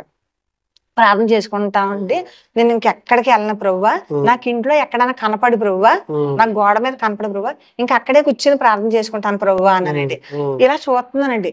చూసేసరికి నీళ్లతోటి గోడలు తడిసి ఆకారాలు వస్తాయి కదండి, ఆ ఆకారాలు ఏం చేసినాయి అంటే అండి, ఒక సిలువు మీద ప్రభువు రక్తం కార్చుకుంటా ముళ్ళ కిరీటంతో ఎలాగైతే ఉంటారో ఆ రూపం కనపడిపోయిందండి నాకు వెంటనే. ఇంకా అదే ఆ మరకలే రూపం. అయ్యి బాబు ఇదేంటి ఇలాగా వచ్చేసింది, నేను ప్రభువుని అడగానే ఏ గీత కింద కనపడుతుందేమో అనుకుంటే సిలువు మీద ఉన్నారేంటి ప్రభు అని పిల్లల్ని ఏం చేశాను, పిల్లలారా రెండల్లా ప్రభు కనపడుతున్నారమ్మా రండి చూడండి అంటే, డాడీ ఒకటి ఇంట్లో లేరమ్మా, నాకు ఆ గోడ మీద ఈ గోడ మీద కనపడుతుందని మాకు చెప్పకమమ్మ, మాకు భయం పెట్టకు అనేసి వాళ్ళు అన్నారండి. ఇంకా నాలో నేనే ఆనందం, నాలోనే కుమిలిపోవడం అన్ని నేనే అనుభవించాలండి. ఇప్పుడు వరకు కూడా చాలా మటుకు నాకు నేనే అనమాట. ఇంకా అలాగనేసరికి ఇంకా అప్పుడు ఇలా కనపడగా ఫోటో తీస్తే సెల్లో, ఇప్పుడు కూడా మీకు చూపించానండి, ఆ ఫోటో కూడా మీకు పంపిస్తాను. ఇప్పటికే ఉందండి ఆకారం గోడ మీదండి. ఎలాగండి ఇలా ఉంటారండి, రక్తం చుక్కలు కారుతండి, ముళ్ళ కిరీటం, ముక్కు నోరు. అసలు అది ఎవరు చూడటానికి వచ్చినా సరే పరిశుద్ధాత్మ వచ్చేసేదండి వాళ్ళ మీదకే. అలా కనపడిపోయేదండి. ప్రభువా కనపడమాట అంటే నాకేమో చూడగానే కనపడిపోయింది, వాళ్ళకి చెప్పాలన్నమాట నేను వాళ్ళ. అప్పుడు వాళ్ళకి కనపడిపోయేది. కనపడిపోగానే పరిశుద్ధాత్మ వచ్చేసేదండి. ఏంటి ఇలా జరుగుతుంది. అప్పుడు ఇంకా అలాగ ప్రార్థన చేసుకుంటా మొదలు పెట్టాను కదా, చర్చికి వెళ్ళకుండా అలా చేసుకుంటాను. అప్పుడు ఒక స్థలం కొనుక్కున్నామండి. అది అక్కడికి వచ్చిన తర్వాత స్థలం కొనుక్కున్నాం కదా, ఆ ఇల్లు కట్టడానికి రేకుల చెడ్డు వేసుకుందామా అన్నీ పడుకున్నారండి. ఆయన నైట్ చెప్పి పడుకుంటే మా ఆయన గారు ఇలాగా ఇల్లు కట్టాలంటున్నారు, వాస్తు చూడకుండా కట్టేస్తారో ఏంటో, ఎవరికైనా చూపించరు అని నేను అనుకుంటున్నానండి మనసులో. అనుకుంటే ప్రార్థన చెయ్యి అన్నారండి. అదే మొట్టమొదటి స్వరం అండి నాకు వినబడిన స్వరం అనమాట. ప్రార్థన చెయ్యని గద్దించినట్టు మగాయన గొంతుకు అనమాట, గంభీరమైన గొంతుకు అనమాట. హాలు మాత్రం నిశ్శబ్దంగా ఉంది అనేసరికి ఏంటి ఇలా వినబడింది అనేసరికి వీళ్ళమ్మ పడుకుని ఉన్నారు. ఏంటి ప్రార్థన చేయమంటున్నారు ఏంటి, ప్రార్థన స్థలం గురించి ప్రార్థన చేయడం ఏంటి, ఇప్పుడేమో కొన్నాము అప్పుడే 3 లక్షలు అయిపోయింది, 1,80,000 కొన్నాం 3 లక్షలు అయిపోయింది, ఇంకా లేకపోతే కట్టుకుంటాం లేకపోతే అమ్మేసుకుంటాం, దాని గురించి ప్రార్థన చేయడం ఏంటి అనుకున్నానండి. తర్వాత ఊర్లో కూడా ఒక స్థలం ఉంది, అయినా దాని గురించి చెప్పారా, దాని గురించి ప్రార్థన చేయడం ఏంటి అని చెయ్యాలని తెలియట్లేదు నాకు, ఎందుకు చెప్పారో తెలియట్లేదు. ప్రార్థన చేయమంటారు, ఎప్పుడూ ప్రార్థన చేస్తూనే ఉంటాను, స్థలం గురించి ప్రార్థన చేయాలని నాకు చెప్పినా గానీ. ప్రార్థన చేయి అనేటువంటి మాట మీకు వినపడినప్పుడు ఎవరు మాట్లాడారో తెలియదు, అంతే స్వరం వినపడింది అంతేనండి. స్వరం వినపడింది కానీ ఎవరు మాట్లాడారో తెలియదు. అసలు తెలియదండి. చేయటం ఏంటి, అసలు నన్ను ప్రార్థన చేయమని అడిగేది ఎవరు అనే ఆలోచనకి వెళ్ళారు మీరు. అవునండి అంతేనండి. ఆ తర్వాత నాకేమో బైబిల్ లేదండి, అదే కొత్త నిబంధన చదివాను అన్నాను కదండి, చదివిన పైన ఏమి చదివేదాన్ని కాదు పేర్లు, ఇది మత్తయి సువార్త అని లూకా సువార్త అని అవి చదువుకునేదాన్ని కాదు. ఒక పేజీ అయిపోయిన తర్వాత ఒక పేజీ పూర్తి చేసేదాన్ని, బాగుంది కథలు బాగున్నాయి అనేసి చదువుకునేదాన్ని. అందుకుని నాకు ఈయన మాట్లాడుతున్నా కానీ అధ్యాయాలతో చెప్పవలసి వచ్చేది దేవుడు నాకు. అప్పుడు అలాగ అయింది కదండి. ఆ తర్వాత ఇంకా స్వామి మాల వేసుకునే ఉన్నారు ఆయన. ఇలాగ వినబడింది కదండి, ప్రార్థన చెయ్యి అని వినబడింది కదా, ఇలాగ అనుకున్నాను. తర్వాత స్వామి మాల వేసుకున్నారు. ప్రార్థన జరుగుతా ఉంటే లోకా సువార్త 11వ అధ్యాయం, లోకా సువార్త 11వ అధ్యాయం 3 సార్లు వచ్చిందండి నా నోట్లోంచి. నాకు మెలుకు వచ్చినంత సేపు కూడా మెలుకు వచ్చేసరికి ఆగిపోయిందండి నా నోట్లోంచి. లోకా అంటున్నారు, అదేంటో తెలీదు. అధ్యాయం అంటే బుక్ కి సంబంధించింది, సువార్త అంటే ఏంటి మళ్ళీని అని. ఈ బైబిల్ ఉంది కదా, ఒకవేళ బైబిల్ ఇచ్చారు కదా, ఒక ఆవిడ ఇచ్చారనమాట, ఇచ్చారు కదా, ఇంకా ఇది తీసుకుని చూద్దాము, ఉంటే లోక ఉంటదేమో అని చూసేసరికి లోక దొరికిందండి. అదేంటి లోకాన్ని ఎలాగైతే వినబడింది అదే లోకాన్ని ఉంది, అయితే మరి 11వ అధ్యాయం అది కూడా ఉంటదా అనుకుని అది కూడా చూస్తే అది కూడా ఉన్నదండి. ఏంటి మరి నాకేమన్నా చెబుతున్నారా, ఇంక బైబిల్లో వినబడి అంటే ప్రభువే అనుకుంటా, నాకేమన్నా చెబుతున్నారా అందులో చదవమని అనేసి చదువుకుంటే శిష్యులు పరలోక దేవుని ప్రార్థించడం గురించి అడుగుతుంటే ప్రభువు వాళ్ళకి నేర్పుతున్నారు. నా రాజ్యాన్ని తీసుకురా, అదే పరలోక మందున మా తండ్రి నీ నామం పరచబడును గాక అని అది ఉంటది కదండి. అంటే బైబిల్లో ఈ విషయంలో ఉన్న సంగతి మీకు తెలియదండి. ఆ స్వరం వినపడి మీకు చెప్పినప్పుడు ఉన్నాయో లేవో మీరు చూస్తే బైబిల్లో అవి కరెక్ట్ గా ఉన్నాయండి. ఆ వినపడిని ఉన్నాయో లేవో చూసానండి. అంతేనండి. మీకు తెలియదు అవి, అంతకుముందు తెలిసినా అవి నాకు గుర్తులేదు కదండి. బైబిల్ చదివాను కానీ బైబిల్ అవన్నీ ఇంకా అలా ఉంటాయని అవి నాకు తెలియదు. ఇంకా అసలు దాని గురించి తెలియదండి. మళ్ళీ కొత్తగా ఇప్పుడే నేను వింటున్నట్ట అనిపించేస్తుందండి. అప్పుడు వినబడింది చూస్తుంటే ఇంకా ఆశ్చర్యం వేసేస్తుందండి. ఇప్పుడు చెప్పితే ఎవరైనా చెప్పితేనేమో మనకి ఆశ్చర్యం వేయదు. ఎవరో లేకుండా స్వరం నా నోట్లోంచి వచ్చి లేకపోతే నాకు స్వరం వినబడుతుంటే నాకు ఆశ్చర్యం వేసేస్తుందండి. ఆశ్చర్యం వేసి చూసేసరికి ఉంది. అయితే అప్పుడు గబగబా నాతో ఎలా మాట్లాడుతున్నాడు అంటే, ఒక ఆంటీ గారు ఉన్నారండి మా కింద బిల్డింగ్ లో, వాళ్ళ అమ్మగారితో మాట్లాడతారనమాట. మాట్లాడితే ఇదిగో లక్ష్మి, నువ్వు ఆత్మాను ప్రభు అని అంటావు కదా నువ్వు, ఇదిగో మా అమ్మగారు వచ్చారు, మా అమ్మగారితో ప్రార్థన చేయించుకుని మా అమ్మగారితో మాట్లాడతారు. అప్పుడు నాతో మాట్లాడతలేదు, మా అమ్మగారితో మాట్లాడతారంటే ప్రభు మాట్లాడటం ఏంటి, ప్రభువు మాట్లాడతారా అని ఆవిడ దగ్గరికి వెళ్ళి ప్రార్థన చేసుకున్నానండి. అంతే పైకి వచ్చిన తర్వాత ఈ మాటలు స్టార్ట్ అయినాయండి. అప్పుడు వెంటనే మళ్ళీ ఆవిడ దగ్గరికి వెళ్తే, నువ్వు అన్నావు కదా ప్రభు మాట్లాడతారా అన్నావు కదా, ఇప్పుడు ఎలాగా మాట్లాడుతున్నారో అర్థమైందంటే, అవునంటే మరి ఇది ఎందుకు చెప్పారా అంటే, ఇది చూసి చదివే నువ్వు, ఎందుకంటే అలా కాదు మరి ప్రార్థన నువ్వు ఎప్పుడు చేసుకోవా, నిన్ను ప్రార్థన చేసుకోమని చెప్తున్నారు, ప్రార్థనకు ముందు గాని ప్రార్థన తర్వాత గాని పరలోక ప్రార్థన చేసుకోమని చెప్తున్నారు, అది చేసుకో అన్నారండి ఆవిడ. దాని గురించి నాకు తెలీదు. ఇంకా అలాగే లాస్ట్ ని ప్రార్థన పెట్టడం మొదలు పెట్టింది. తర్వాత జ్యోతి వెలిగించు అని వినబడిందండి. క్యాండిల్ వెలిగిస్తాను శుక్రవారం చేసుకుంటా, క్యాండిల్ అది నాకు తెలియట్లేదు. ప్రభువు దేవుడు చల్లాడు, నువ్వు పూర్తి చేయ అంటున్నారండి. అదేంటో తెలీదు. మరి మందిరానికి వెళ్ళను కదా నేను, అదేంటో తెలీదు. ఇవన్నీ వినబడిపోతున్నాయండి నాకు. అసలు ఈ ప్రార్థన చేయి అనేటువంటి మాట మొదలు పెట్టిన దగ్గర నుంచి ఇక ప్రతిదీ కూడా స్వరం వినపడుతుంది. స్వరం వినపడటం, అది మీరు గ్రహించడం, గమనిస్తా ఉన్నారు. అవి మీ ముందు కనపడుతున్నాయి బైబిల్లో, కనపడుతున్నాయండి. అప్పుడు యేసు ఇది దేవుని స్వరం అని గుర్తించానండి. ఓకే, అట్లా మీరు మాట్లాడినవన్నీ కూడా రాశానండి. అవి రాశాను. ఇప్పుడు ఈ బుక్ లో మీరు దేవుడు మాట్లాడి రాసేసానండి. ఓకే, సంవత్సరాల ముందు వెనక ఉండొచ్చు కానండి, అన్ని రాసేసానండి. ఇంకా చాలా ఉన్నాయి. ఇప్పుడు దీంట్లో రాసినవన్నీ మీతో దేవుడు మాట్లాడండి. ఆయన మాట్లాడుతున్నప్పుడు మీరు విన్నటువంటి మాటలు దీంట్లో రాశారు. జ్యోతి వెలిగించు అంటే ఒక స్టోరీ అనేది వెనక కింద ఉంటదండి. నేను ఇప్పుడు ఎంతవరకు చెప్తానండి. అప్పుడు ఆగితే అప్పుడు మీరు మళ్ళీ అడిగిరు కానండి ఇవి. కానీ అమ్మ, ఇప్పుడు ఇవన్నీ కూడా ఆయన మాట్లాడినప్పుడు విన్నటువంటి ప్రతి మాట రాశారు, గుర్తుంచుకొని. చూడండి మిత్రులరా, ఇవి చూసారా, ఇక్కడ ఈ సహోదరి దేవుడు మాట్లాడినటువంటి ప్రతి మాట, ఆయన మాట్లాడుతూ ఉంటే ఆ మాటను తను ఇక్కడ రాసుకుంది. చూడండి, ఇవన్నీ కూడా దేవుడు మాట్లాడినటువంటి మాటలే. ముందు అసలు దేవుని స్వరం అంటే తెలియనటువంటి వ్యక్తి దేవుడు మాట్లాడతాడా అని ఒక విశ్వాసి ఎగతాళి చేసిన వ్యక్తి, కానీ దేవుడు తనతోనే స్వయంగా మాట్లాడి తనతోనే సంభాషిస్తున్నప్పుడు ఆ మాటలన్నీ ఇవి రాసి ఈరోజు మీ ముందు సాక్ష్యార్థంగా పెట్టారు. చూడండి ఎంత గొప్ప దేవుడో. ఆవిడ చాలా ధన్యురాలని చెప్పాలి. దేవుని స్వరం వినడం, అలాగే ఆ మాటలు గుర్తుంచుకొని, ఇప్పుడు ఈ మాటలు ఒకరోజు మాట్లాడే మాటలు కాదండి, ఇవన్నీ కొన్ని సంవత్సరాల నుంచి 10 సంవత్సరాల నుంచి దేవుడు మాట్లాడిన ప్రతి మాట, ఏ సంవత్సరం ఏం మాట్లాడాడో, ఎలా మాట్లాడాడో, ఏమని చెప్పాడో అన్ని కూడా ఆవిడ రాసింది. ఇవే కాదు, ఇక్కడ కొన్ని పాటలు కూడా ఇంచుమించు 89 పాటలండి. ఈ పాటలు మీరు చూడండి, 89 పాటలు ఈవిడ ఇక్కడ రాసింది 89 పాటల్లో కూడా ప్రతి మాట దేవుడు పలికినటువంటి మాటని తను పాటగా మలుచుకొని ఆయన ఇచ్చినటువంటి రాగాన్ని స్వరాన్ని ఆలపించడం ప్రారంభించింది. ఈ 89 పాటల్లో ఏ పాట తనను అడిగినా కూడా తను పాడడానికి సిద్ధంగా ఉంది. ఇది దేవుడిచ్చినటువంటి స్వరము, దేవుడిచ్చినటువంటి పాటలోని ఆవిడ వీటిని చాలా పరిశుద్ధంగా దేవుని యొక్క మాటలని భద్రపరుస్తూ ఉన్నారు. ఇంకో ప్రాముఖ్యమైన విషయం ఏంటంటే దేవుడు తనకి ఇచ్చినటువంటి పాటల్లో మంచిగా అన్ని స్వరకల్పన చేసి తనే వాటిని ఆలాపన చేయటం కూడా చేసింది. ఇప్పుడు సహోదరుని అడుగుదాం, మనం ఒక దేవుడు తనకి ఇచ్చినటువంటి పాటల్లో ఒక పాటని పాడమని అడుగుదాం.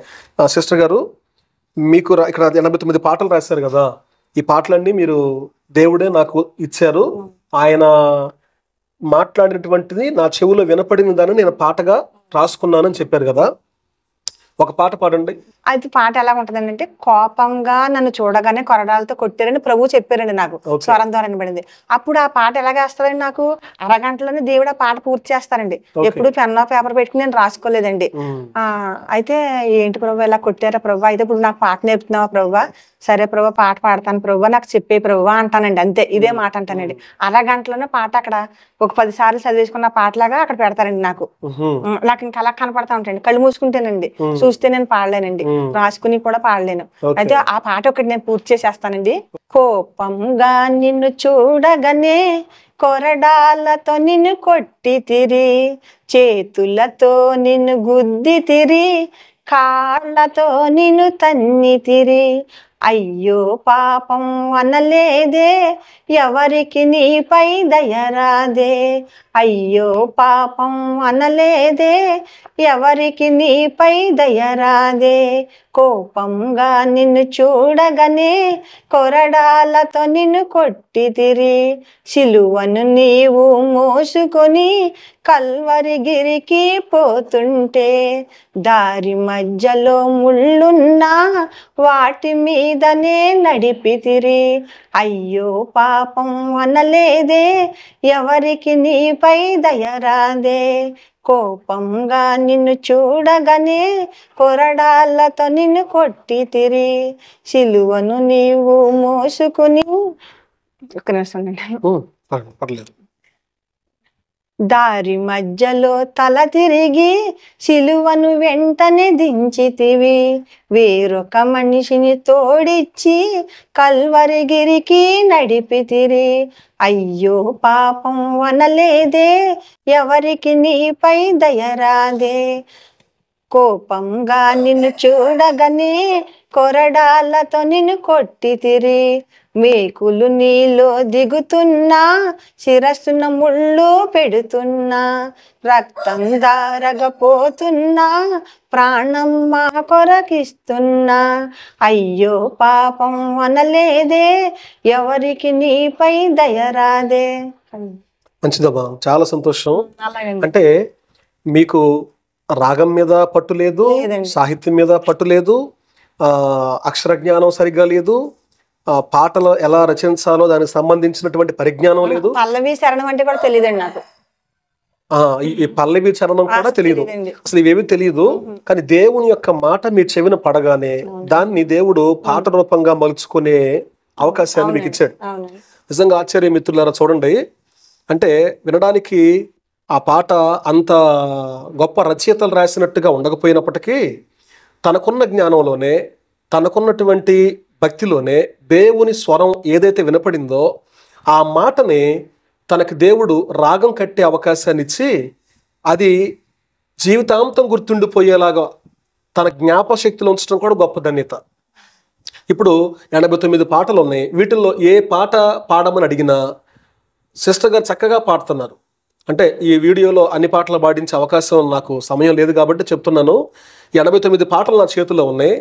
ఏ పాట పాడమని అడిగినప్పటికి కూడా ఆవిడ రచయిత్రి కాదు, సాహిత్యం తెలియదు, అక్షర జ్ఞానం లేదు, ఇవేమీ లేకపోయినా దేవుని స్వరము వినపడి ఏ పదమైతే తన చెవిని పడిందో ఆ పదంతోనే పాట కట్టింది. నిజంగా ఆశ్చర్యం. ఆ పాట కట్టడమే కాదు, ఆ రోజు నుంచి ఈ రోజు వరకు ఆ పాట తన మదిలో ఉంటుంది. ఈ పాటల్లో ఏ పాట మనం పాడమని అడిగినప్పటికీ పాడడానికి తను సిద్ధంగా ఉంది. నిజంగా గొప్ప ధన్యత దేవుడిచ్చినటువంటి గొప్ప గొప్ప కృపావరం ఇది. మంచి సిస్టర్ గారు చెప్పండి అమ్మా. అయితే ఆ పాటలు పాడడానికి కూడా మళ్ళీ దేవుడికి సంబంధించి దేవుడే చెప్పారండి నాకు పాటల విషయంలో కూడా. చిన్న పెళ్లి కుదిరింది అన్నాను కదండి, 10 రోజులు పెళ్లి ఉందనగా ఒక ఆయన తెల్ల బట్టలు వేసుకునండి ఎత్తుగా ఉన్నారండి, నా తల మీద చేయి పెట్టండి ఒక పాట పాడుతున్నారండి. పాట పాడుతుంటే చాలా బాగుందండి పాట.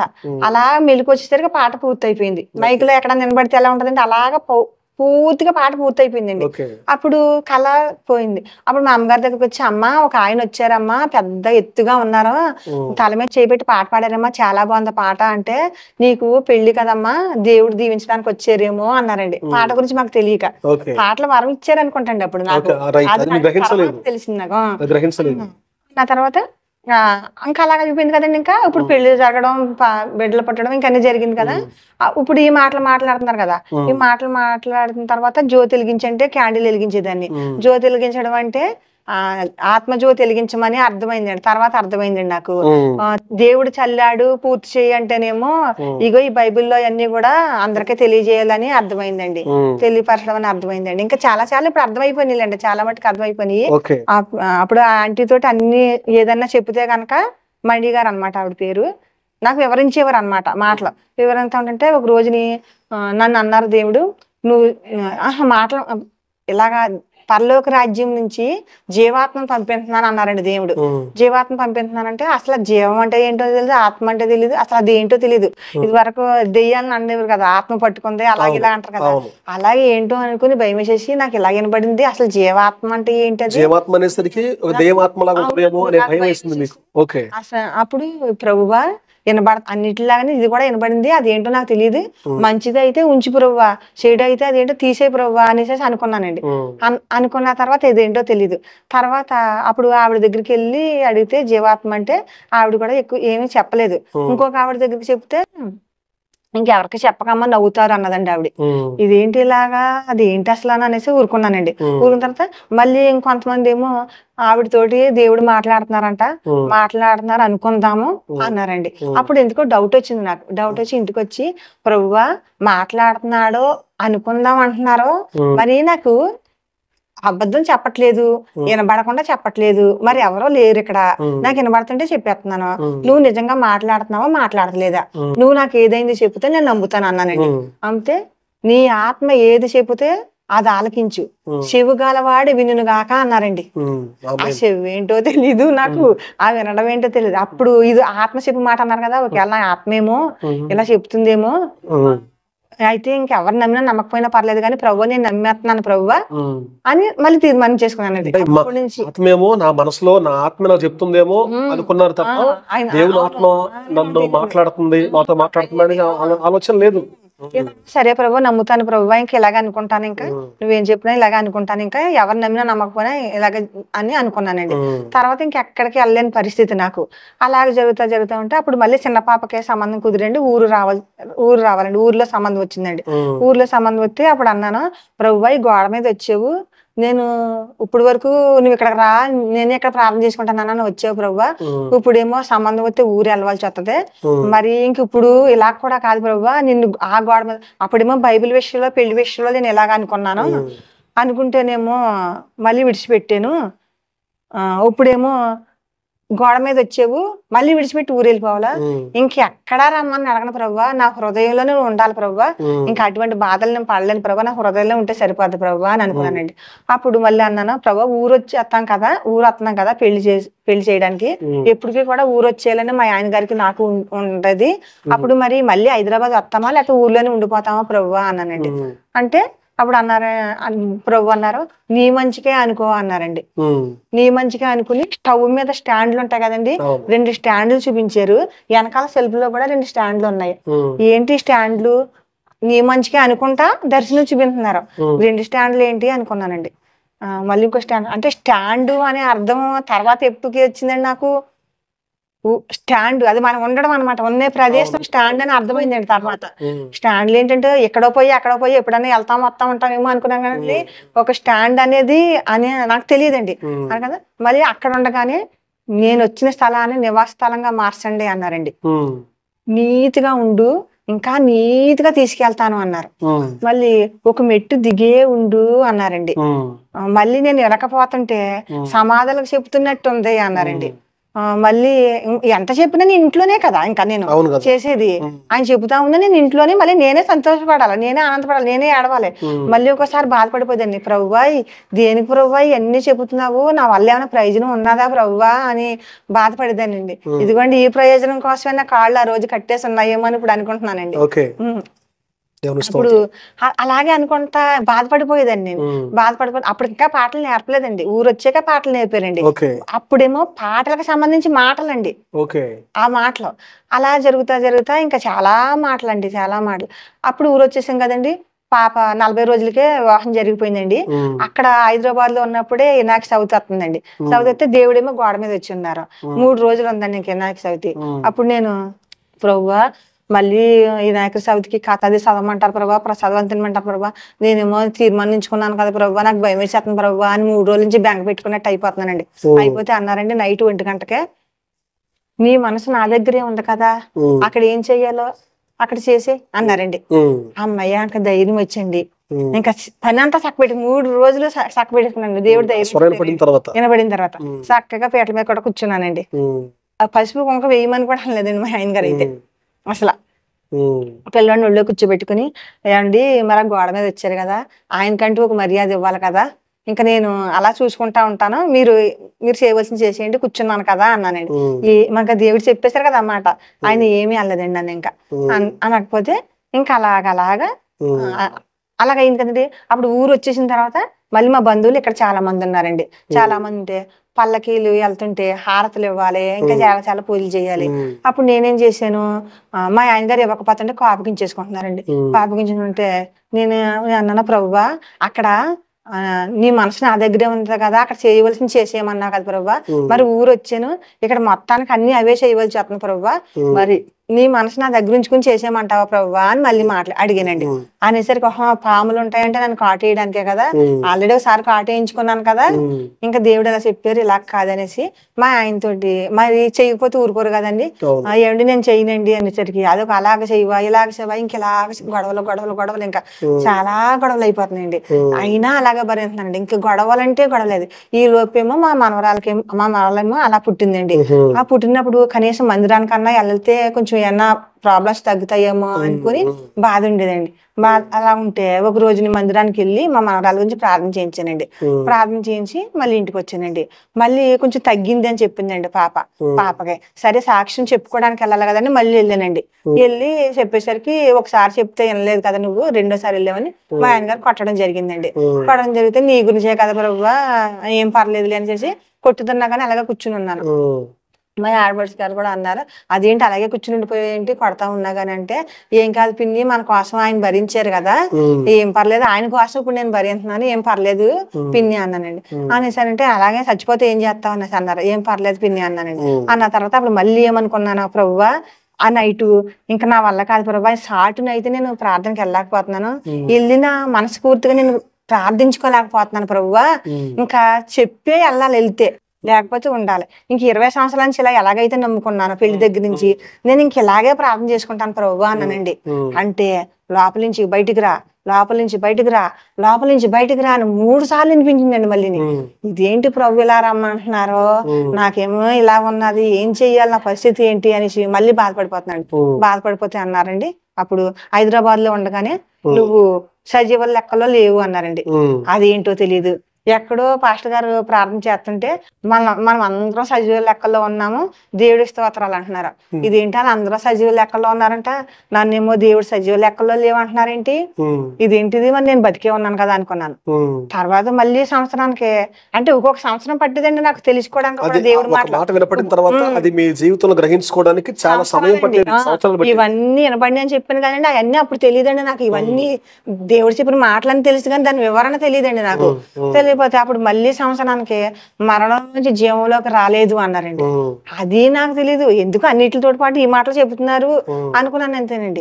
మళ్ళీ అప్పుడు ఊరు వచ్చేసిన తర్వాత ప్రకటన గ్రంథం 3 అని 3 సార్లు అన్నారండి.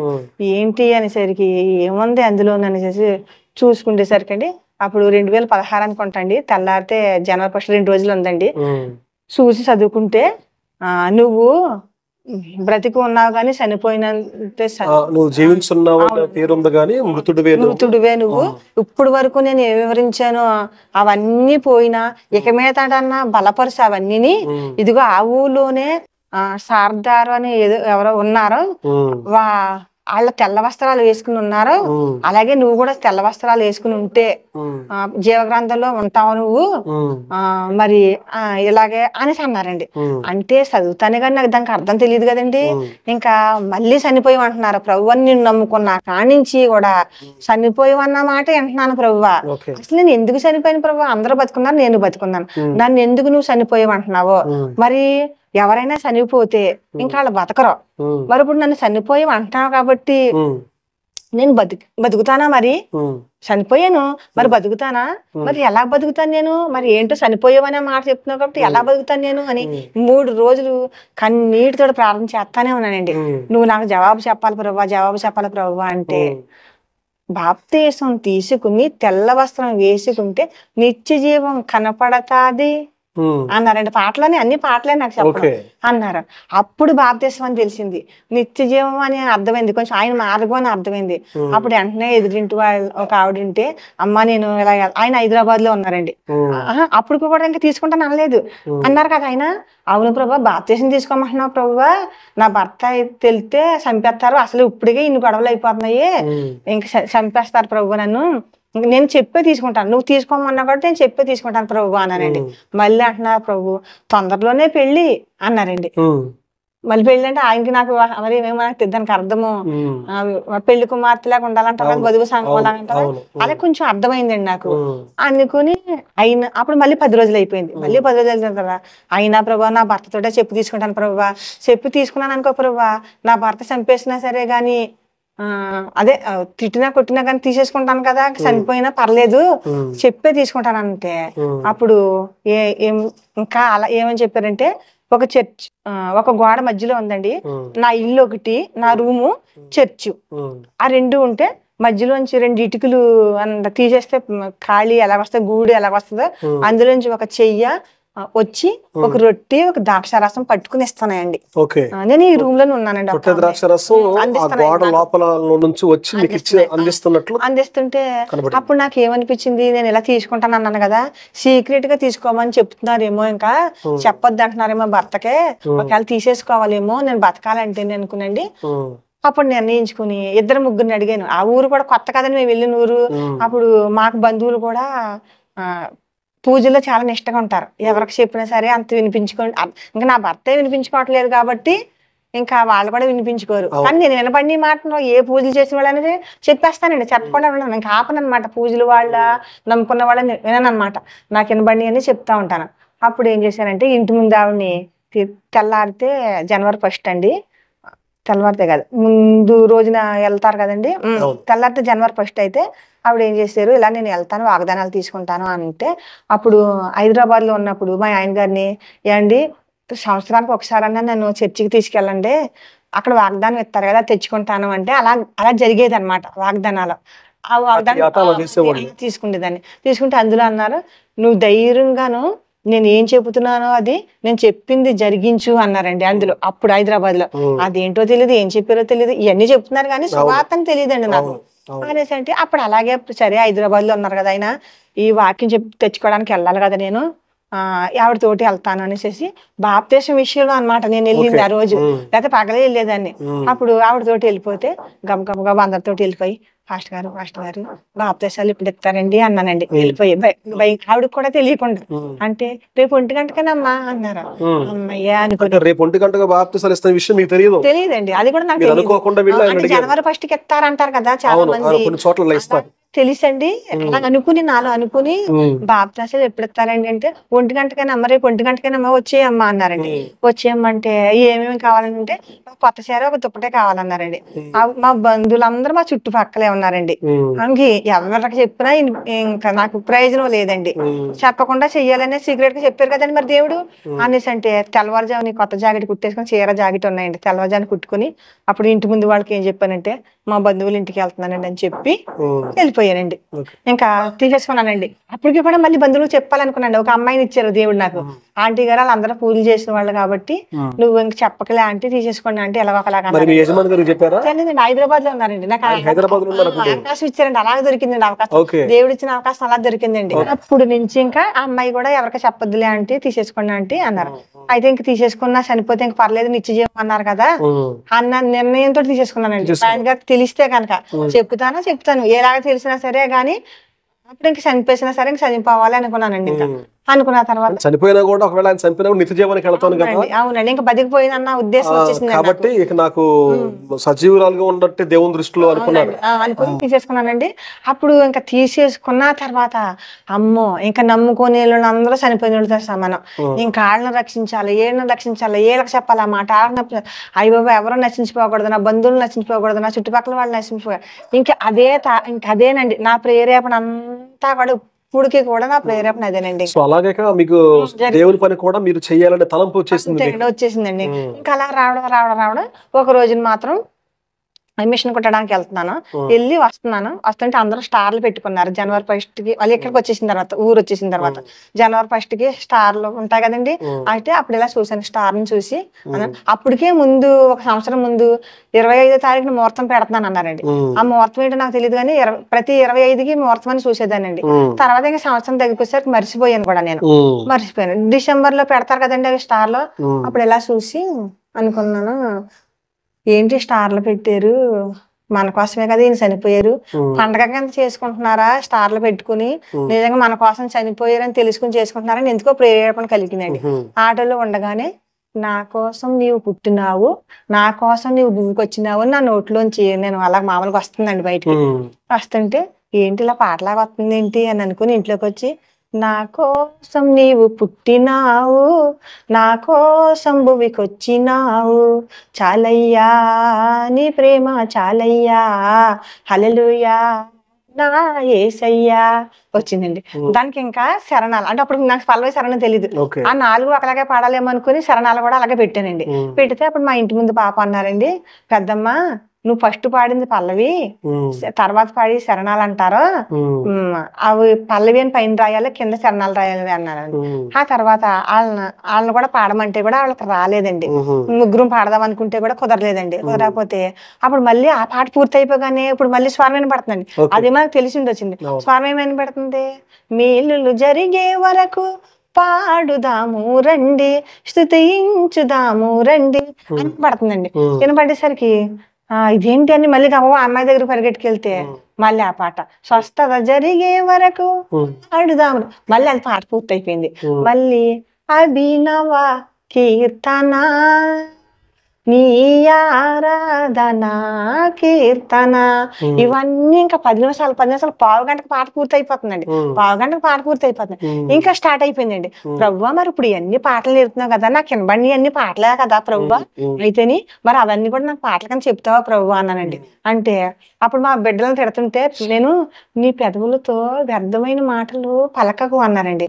అయితే ఆ మాట వినపడింది కదా, దాని గురించి పాట చెప్తావా ప్రభు అంటే, నీ పెదవులతో వ్యర్థమైన మాటలు పలుకవద్దు, నా మాటలు పలుకుతూ నా మార్గం తెలుసుకో, నీ మార్గం తెలుపయ్యా, నీ మాటలు తెలుపయ్యా యేసయ్యా నా యేసయ్యా యేసయ్యా యేసయ్యా. మళ్ళీ ఇదొకటి. అయితే మళ్ళీ ఇలాగండి ఇంకెలాగ పాటలు అయిపోయినాయి. ఇంకా అన్ని పాటల కింద దేవుడు మీకు చేశారు. నా భర్త గారేమో ఇంకేళ్ళకి ఎంత చెప్పినా మారరు అనుకుంటా, ఇంకేళ్ళని ఇలాగ విడిచిపెట్టడం మంచిదేమో, ఇలాగా ఎక్కడికి వెళ్ళకపోయినా దాన్ని అది ఏదో ప్రార్థన చేసుకుంటుంది, ఏదో చేసుకుంటుంది, ఇంకెలా ఇలా ఊరుకుందామా అని అనుకున్నారు.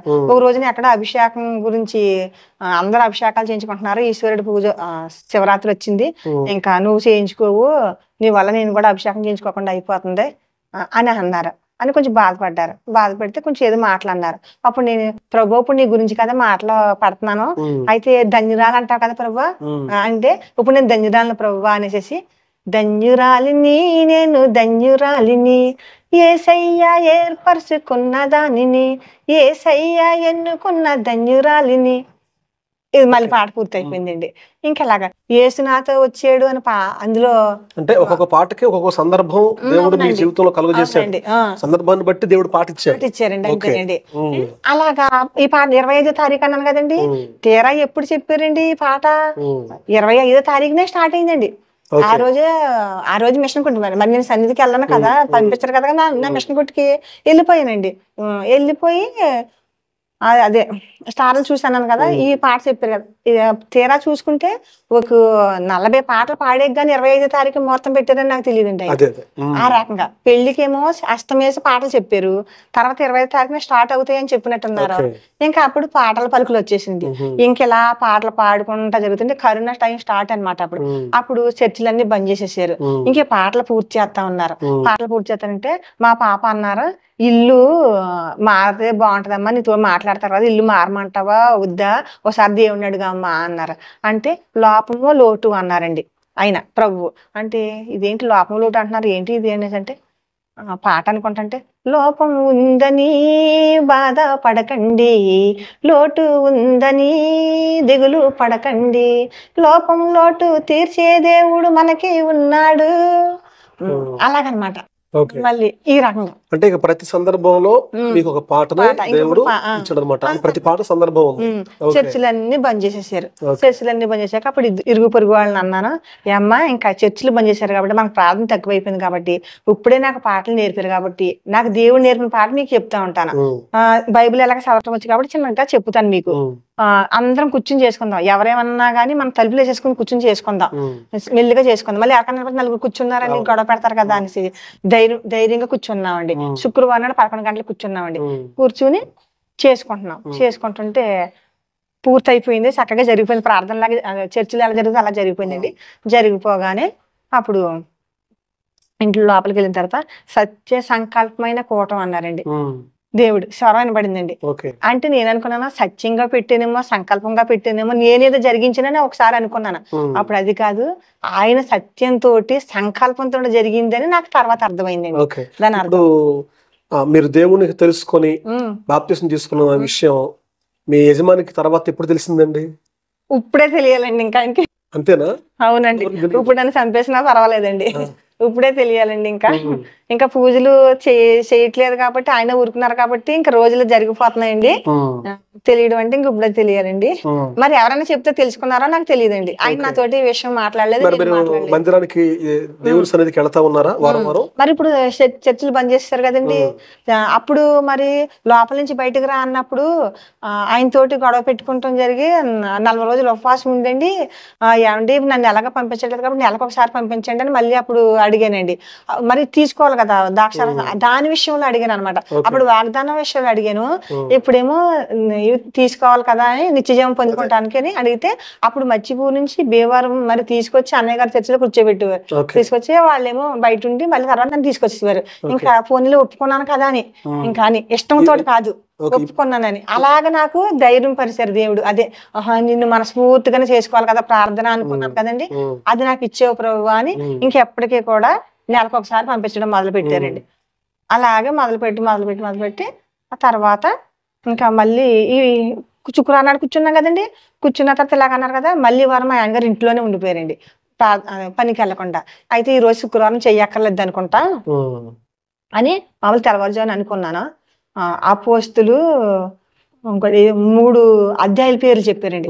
3 అధ్యాయుల పేర్లు చెప్తే ఇదేంటి ప్రభా 3 అధ్యాయుల పేర్లు చెప్పావు, అందులో ఏముంటుందో తెలియదు, ఇప్పుడేమో మా ఆయన గారేమో పనిలోకి వెళ్ళరు, నేను ఇంక శుక్రవారం నాడు ఏం చెప్పాలి అనేసుకుని అప్పుడు ఏమనుకున్నానంటే ఇది ఫోన్ వచ్చిందని ఆయనకి బాక్స్ పెట్టడం జరిగింది.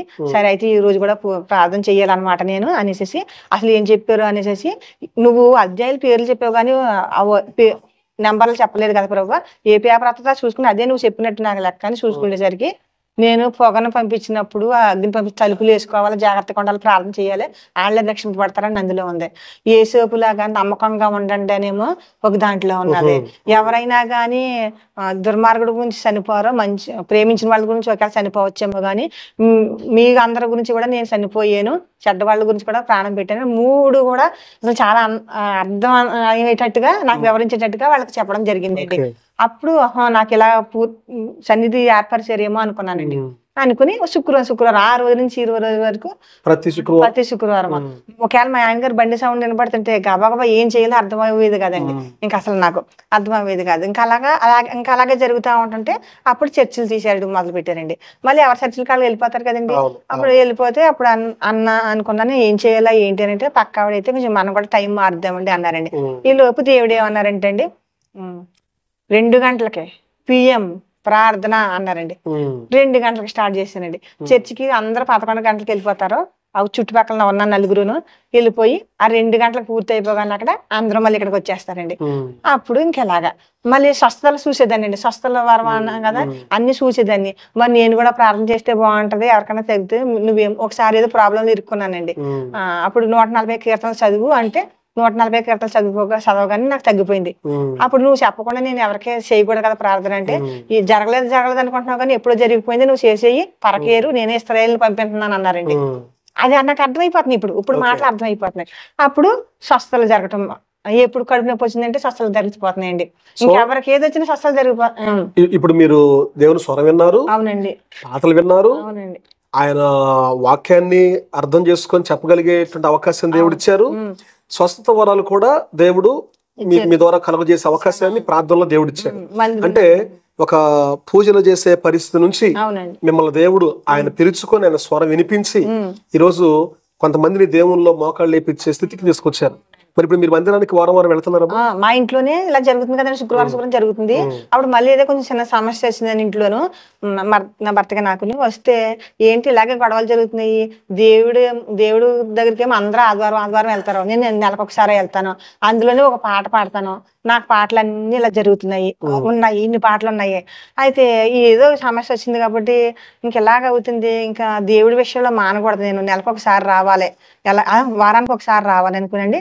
అప్పుడు నేనేం చేసేదాన్ని అంటే ప్రతి సన్నిధికి కూడా నెలకు ఒకసారి ఇచ్చిన అవకాశాన్ని బట్టి నాకు నేర్పుతున్నాడని ఆయన గురించి తెలియజేయాలనంటే నా దగ్గరకు వచ్చిన నలుగురు చర్చిలకి కూడా ఒక్కొక్కసారి వెళ్ళిపోయి ఒక పాట పాడేసేసి అలా తెలియపరుచుకున్నానండి. అలా తెలియపరుచుకుని ఇంకా మళ్ళీ నీ వారం మానకూడదు, ఎందుకో దేవుడు చెప్పింది చేయక భర్తకి చెప్పింది అన్నట్టు మొదలు పెట్టేస్తే ఇంకా ఆయన ఏమి అనలేదండి. ఆయన కోపంలో ఉన్నారు కదండి, ఇంకా నన్ను ఏమి అనలేదు. అప్పటి నుంచి నాకు వినబడిన మాటలన్నీ కూడా దైవజనుల ద్వారా నాకు అర్థమైపోతా ఉన్నాయి, ఇంకా ఎక్కువ అర్థమైపోతా ఉన్నాయి. మాటలన్నీ వాళ్ళు వాక్యాలు చెప్తున్నప్పుడు అవి సింక్ అవుతున్నాయి. అవునండి, మీరు ముందే ఈ మాటలు విన్నట్టు అక్కడికి వెళ్ళిన తర్వాత వాక్యంలో మీకు తెలుస్తా ఉంది. ఓకే, మంచిదమ్మా, చాలా సంతోషం. ఇప్పుడు మరి వారం మీరు మందిరానికి వస్తున్నారు. పిల్లలు మరి దేవుని నమ్ముకున్నారా? లేదండి, మరి మీ యజమాని గారు ఆయన నమ్ముకోలేదండి. కానీ ఆటంకం అయితే ఏమీ లేదు. మీరు దేవుని తెలుసుకుని ఆరాధనకి వెళ్ళటం వల్ల ఇంట్లో ఏ సమస్య కానీ ఆటంకం కానీ ఏమీ లేదు, మీకే సమస్య లేదు, అందరు క్షేమంగా ఉన్నారు కదా? అదండి, మా శుక్రవారం నాడు మరి మా ఆయన గారు వస్తారేమో భయపడిపోయేవాడు అన్నాను కదండి. అప్పుడు ఆయనతోటి అన్నాను, ఏమండి నేను మరి నెలకొకసారి వెళ్తున్నాను కాబట్టి పాటలన్నీ పాడతాం కుదరదు కాబట్టి ఈ నలుగురు నేర్చుకుంటాను అంటున్నారు, వాళ్ళే వచ్చి వాళ్ళకి నేను చెప్పాలి పాటలు అని స్టార్ట్ చేస్తామండి ప్రార్థన. అందరూ వచ్చి మీ దగ్గర గ్యాదర్ అవుతూ ఉంటారు, మీరు ఆ పాటలు పాడడం వాక్యం చెప్పడం అది జరుగుతుంది. మంచిది. ఇప్పుడు వారం మరి మందిరానికి వెళ్తా ఉన్నారా? ఇక్కడ అయితే వారం వస్తున్నానండి. ఇంకా చాలా దేవుడి గురించి తెలుసుకుంటానండి. ఈ పాస్టర్ గారు కూడా నిజంగా వాక్యం తీశారంటే ఆ వాక్యం గురించి చాలా లోతుగా అర్థమయ్యేటట్టుగా చెప్తారండి. నాకు వినబడిన మాటలు కూడా ఎన్నో ఆయనలో తెలుసుకున్నానండి. మరి నేను సంఘం కూడా చాలా చక్కగా ఆత్మలు రక్షణ పడతా ఉంటాయండి. వాక్యం విన్నా అంటే మళ్ళీ నేను రాసుకునండి అవి మళ్ళీ శుక్రవారం నాడు కూడా అక్కడ వివరిస్తానండి బిడ్డలకి. అంత బాగుంటాయండి మాటలు, మరి చాలా మధురంగా ఉంటాయి. అలాగే పాటలకి నాకు అవకాశం ఇస్తారండి. మంచిదమ్మా, చాలా సంతోషం. సిరిపల్లి రాజు గారండి, ఈయన పేరు సిరిపల్లి రాజు గారు, సేవకులు. ఇంతవరకు దేవుడు మీతో మాట్లాడిన ప్రతి మాట మాతో పంచుకున్నందుకు, ఆయన స్వరం విని ఈరోజు అనేక మందికి ఆ స్వరం యొక్క విలువను తెలియపరిచే రీతిగా ముందుకొచ్చినందుకు మీకు నా హృదయపూర్వకమైన వందనాలు తెలియజేస్తా ఉన్నాను. మిత్రులారా, చూశారు కదా, ఇంతవరకు ఈ సాక్ష్యం మీ దాకా తీసుకురావడానికి దేవుడు తన కృప చూపించారు. దేవుడు అంటే ఎరగనటువంటి వ్యక్తి, నిత్యం పూజల్లో బ్రతికే వ్యక్తిని దేవుడు పిలిచి తన స్వరం ద్వారా మాట్లాడి మండుచున్న పొదల నుంచి మోషేతో మాట్లాడినట్టు దేవుని యొక్క సన్నిధికి తను నడిపించడానికి దేవుడు స్వరంతో మాట్లాడి ఈరోజు తను ఇంకొంతమందిని దేవుని వైపు తెప్పగలిగే రీతిగా ఒక అన్యురాలిని, హైందవురాలిని ఆయన స్వరంతో పిలిచి మాట్లాడేటువంటి గొప్ప అనుభవాన్ని మీరు చూశారు. ఈ సాక్ష్యం మిమ్మల్ని బలపరిచిందని చెప్పి నేను అనుకుంటూ ఉన్నాను. మరొక మంచి సాక్ష్యంతో మీ ముందుకు వచ్చేంత వరకు సెలవు. మమ్మల్ని దేవుడు దీవించి ఆశీర్వదించునుగాక. ఆమేన్. Praise the lord.